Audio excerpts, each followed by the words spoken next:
Welcome, UCL fans, to the second team analysis video that I have up here for you. I've already done one of these, which I will have hopefully linked in the description below.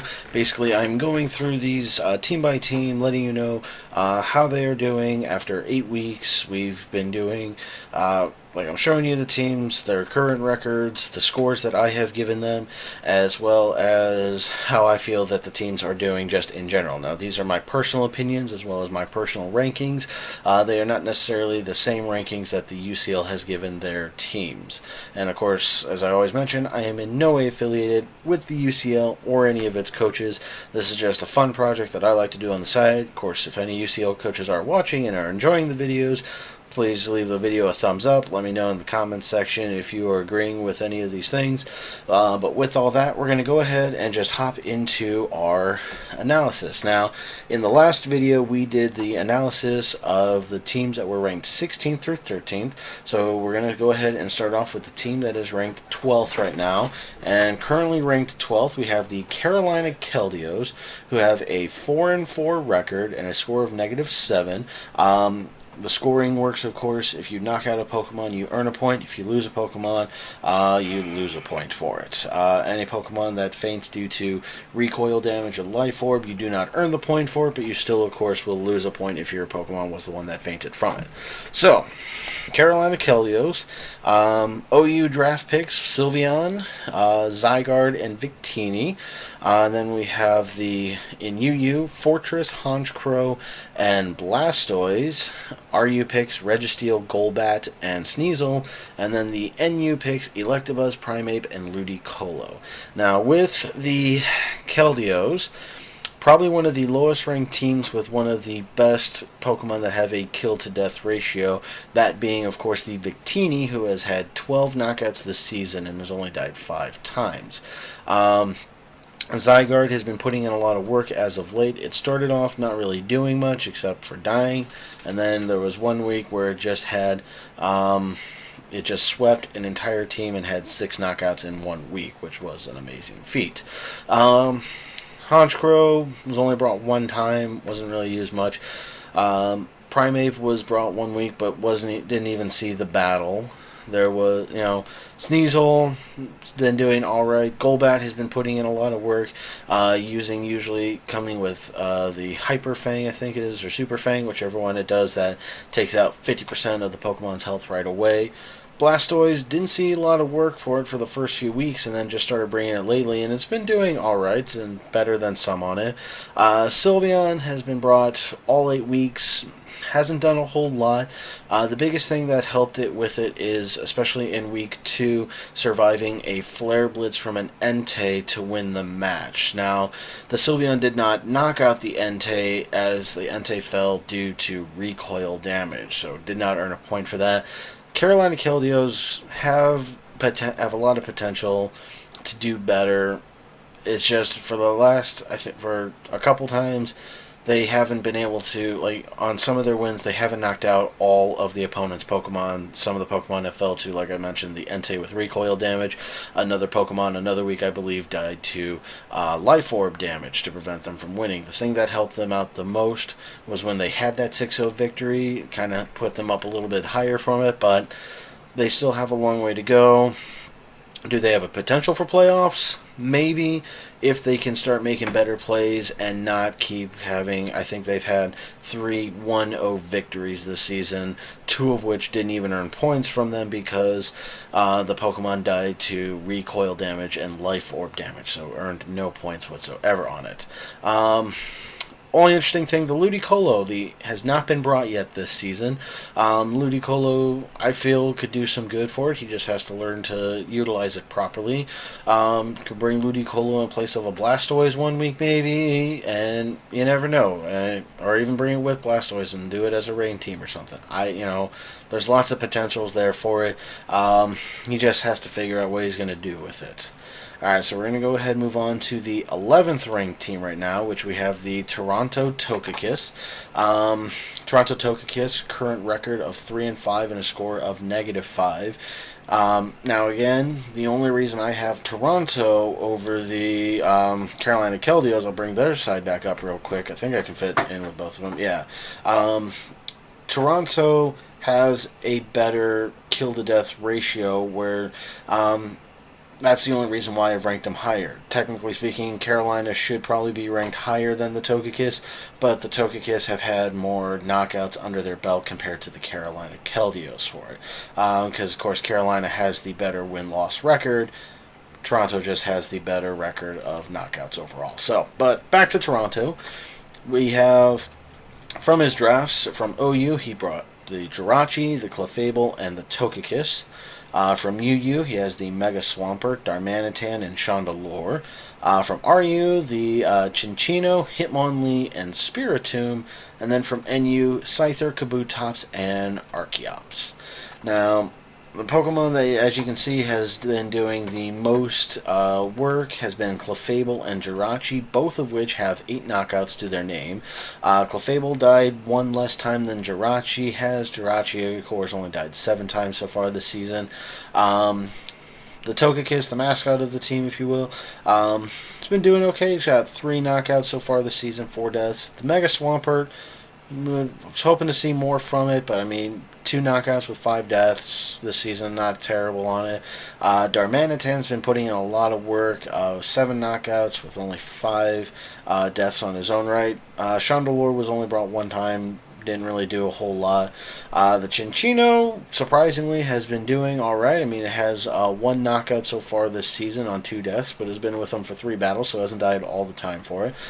The Hitmonlee, unfortunately, not as great on it.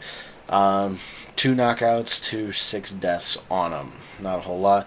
Spiritomb, I believe, was brought to the 1 battle that didn't even see the battle. It was in the party the whole time and never even made it out. Scyther, unfortunately, a stage 1 mon where the evolution is so much better. You do what you can with it, but not always that great. Archeops put in 2 kills so far this season, which isn't terrible on it. So the only mon that Toronto hasn't brought, of course, is the Kabutops. I think he keeps around and back for something.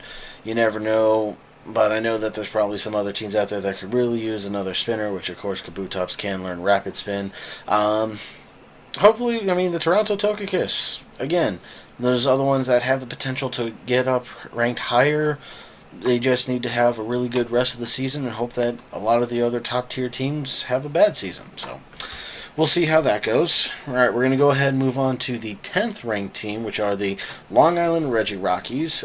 Current record of 4-4 and a score of -1. This team is one of the most unique teams due to the fact that I feel in my rankings they've seesawed a lot. They started off kind of low in the rankings, then they got up high. At one point they were ranked in the top 4 for my rankings, and now they're back down to number 10. So, and I have a feeling they're going to go back up again, I mean, this team, they play super well. They have a chance for the playoffs, I feel. I mean, again, they have to have some amazing weeks coming at them, as well as hope that some of the other teams just don't have as great of weeks. But let's go ahead and run down his roster right now. He has the Mega Manectric. That was his first OU pick. He has the Gliscor and the Breloom. He also has, from UU now, Tentacruel, Mamoswine, and the Tornadus.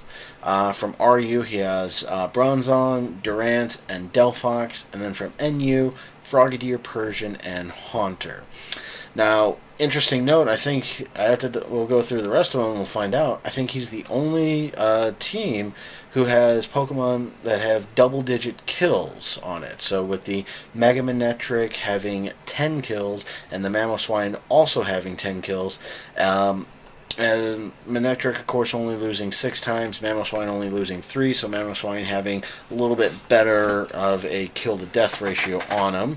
Gliscor is great for, like, if he needs a defogger out there, or can even set up his own stealth rocks with it. Could be really good defensively.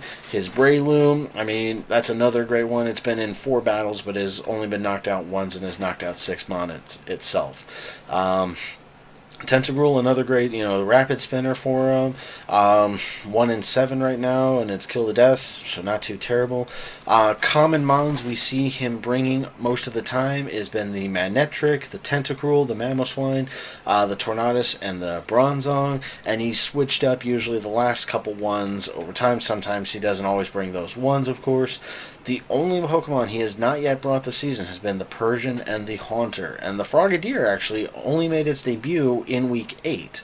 So he went for the first 7 weeks using only OU, RU, and UU mons. He did not bring a single NU mon to any of the other battles, where if you've watched some of the other, like we saw earlier, most of the other teams have brought at least all their Pokemon at least in one battle, some even twice.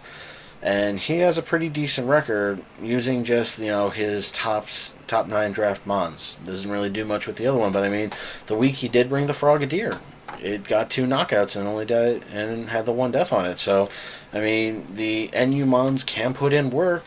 You just got to know how to use them right for them. So, alright, so with that, we're going to go ahead and move on to the 9th ranked team, which is the Philadelphia for Alligators.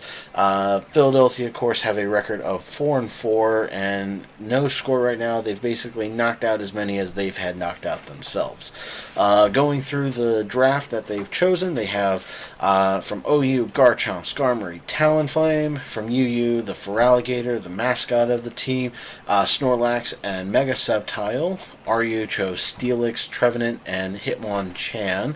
And then from NU, Garbodor, Jinx, and Vivillon. As you can see, his Feraligatr has had the most kills on his team with 12 knockouts so far and only 5 deaths. So that's pretty impressive on him. His Snorlax has been having a lot of kills at 7 so far. Garchomp with 6 kills. I think the mon that surprised me the most is his Jinx, that actually, I didn't think he was going to bring it too often, but I mean, it's 2 and 3 so far this season with 4 battles. So putting in nice work on it. Steelix hasn't really been used much, and as you can see, he's never even used the Hitmonchan or the Vivillon. I mean, like I said, it's only the halfway season, and as you can see, like I said in the last one, the NU mon can put in work. Garbodor with 3 knockouts and 4 deaths. Jinx with 2 knockouts, 3 deaths. But I mean, a majority of his kills, of course, have been coming from his Feraligatr. I mean, a mon that you wouldn't normally see, but here it is, putting in nothing but the finest of work for it. So, but with that, that's going to go ahead and wrap up this team analysis. In the next episode, I'm going to go ahead and go through the 8 through 5 rankings. Oh, I forgot to mention, with Philadelphia, they have a good chance at making it into the playoffs as well. I've seen them. They were ranked 4 at one point in one of my weeks, and I feel that they have a good, strong chance of getting in there. They just have to have some really good, strong weeks coming up. But anyway, that's going to go ahead and wrap it up for this episode. I will be back then tomorrow covering, like I said, ranks 8 through 5. And then the day after that, we will be covering the 4th through 1st ranks that I currently have. But with all that, I'm going to go ahead and take off for now and prepare the next one. So I will see you guys next time.